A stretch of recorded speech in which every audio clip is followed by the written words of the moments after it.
नमस्कार. आपल्या सगळ्यांचे महाराष्ट्र सोशल न्यूज चॅनलमध्ये हार्दिक स्वागत. चला वळूया तर एका नवीन बातमीकडे. आजची बातमी. वारकरी संप्रदायातील कथित घुसखोर महाराजांची यादी जाहीर केल्यानंतर धुळ्यात वाद पेटला असून संत महंतांची नावे आल्याने वारकरी संप्रदाय संतप्त झाला आहे. आज जिल्हाधिकारी कार्यालयासमोर वारकरी संप्रदाय व भाजपा आध्यात्मिक आघाडीच्या वतीने जोरदार निदर्शने करण्यात आली. यावेळी घोषणाबाजी करत विकास लवांडेंना तात्काळ अटक करण्याची मागणी करण्यात आली. व धुळे शहरातील वारकरी संप्रदायातील मंडळींच्या वतीने गेल्या 8 दिवसापासून शरद पवार साहेब चेअरवर गेले, राज्यसभेची शपथविधी घेतली आणि दुसऱ्याच दिवशी एका महिलांच्या कार्यक्रमांमध्ये वारकऱ्यांचा कुठलाही संबंध नसताना वारकरी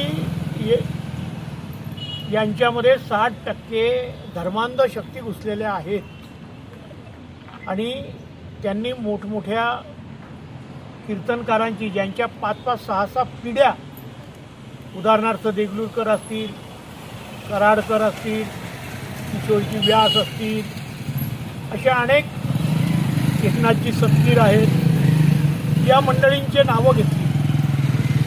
तिथं बोलले, थांबले आणि एका त्यांच्या प्रदेशाचा एक विलास लांडे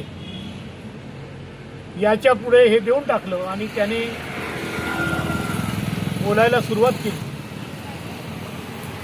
ज्यांचा वारकरी संप्रदायामध्ये काही संबंध नाही,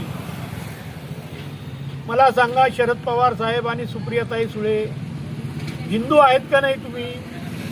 मग त्यांनी मागे 1 महिन्याभरापूर्वी आम्ही एकादशीलाही मटण खातो, आमच्या पांडुरंगाला चालतं, आम्ही चतुर्थीलाही मटण खातो. हो, तुम्ही कायमच खाता, पण तुम्ही एकादशी आणि चतुर्थी हे हिंदूंचे आदरातिथ्य अधिष्ठानाचे दिवस आहेत.